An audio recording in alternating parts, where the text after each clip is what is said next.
later, Joseph of Arimathea asked Pilate for the body of Jesus. Now Joseph was a disciple of Jesus, but secretly, because he feared the Jewish leaders. With Pilate's permission, he came and took the body away. He was accompanied by Nicodemus, the man who earlier had visited Jesus at night. And Nicodemus brought a mixture of myrrh and aloes, about 75 pounds. Taking Jesus' body, the two of them wrapped it with the spices and strips of linen. This was in accordance with Jewish burial customs.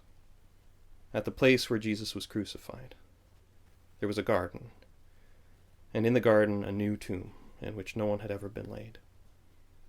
Because it was the Jewish day of preparation, and since the tomb was nearby, they laid Jesus there. And this is the word of the Lord. I started this lectionary vlog with the intention of doing it as a Lenten practice that I would do each Sunday, finishing tomorrow. But as with, unfortunately, too many Lenten practices or fasts, I wasn't able to stick with it. So this is going to be my last lectionary vlog, at least for this Lent. And I've chosen specifically to do it on Holy Saturday because I think it touches on some things that I've felt, especially this past year, and seemed like the right place to end. Because we don't talk that often in the church about Holy Saturday. We talk about Good Friday, talk about the crucifixion of Jesus and his suffering, what it all means. We think we've nailed down atonement theology in this way or that way, and we've talked about that at no end. And the truth is, a lot of people live a Good Friday experience, and we tell those stories. People who feel caught up in violence and shame, whether being like the Roman soldiers or the temple staff, caught up in the mundane violence and work of the world, or being caught up in shame and despair like Peter and like Judas.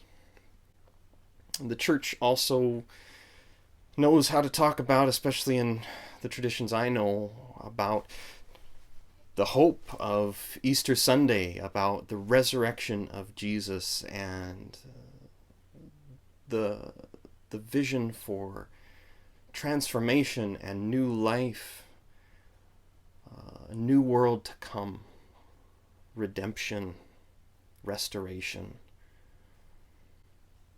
I think it's important that we talk about Good Friday and we talk about Easter Sunday. But we shouldn't overlook the space that is Holy Saturday. And that is to say, the day that is in between, in which Jesus is just dead in the grave. Because people live there too. And I've seen that in a variety of ways very recently. People who experience that space of loss that doesn't seem to go away when a loved one dies, whether it be through cancer, a car accident, or a miscarriage. The space of loss where people feel that their dreams, the things they hoped for, the realities they thought they would live into, don't materialize. The death of dreams. And many of my friends who experience a death of faith, a loss of faith in a variety of ways,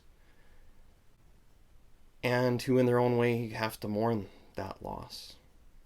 They can no longer believe for the resurrection of Easter Sunday.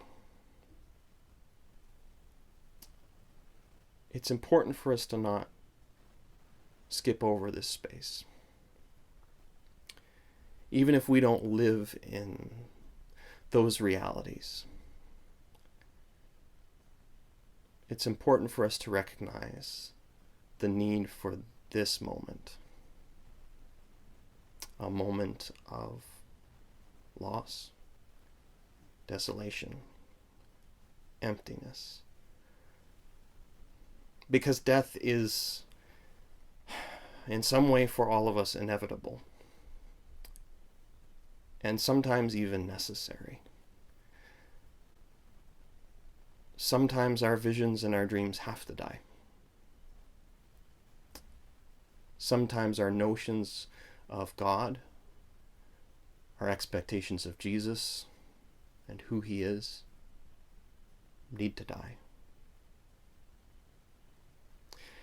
And whether that's true for us right now or not, we all will know people who come to these moments.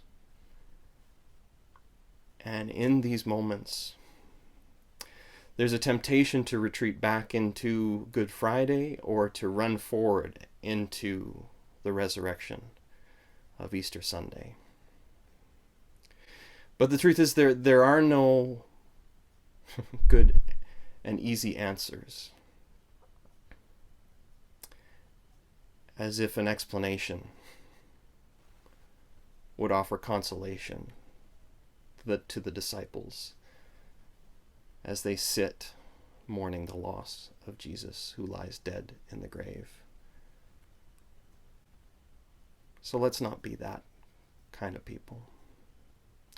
In this moment, on this Holy Saturday, whether we will be able to celebrate and bear witness to resurrection tomorrow morning or not, may we at least stop here. And in this moment of absence and death, may we be present to one another. I have no answers.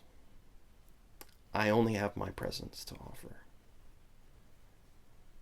And I recognize that often my presence is not that great. It's pretty limited. But in this day, where Jesus lies dead in the grave, may we all be people who are willing to be present in this moment. When God is dead, when God is silent, and we only have the tomb, may we be present to one another.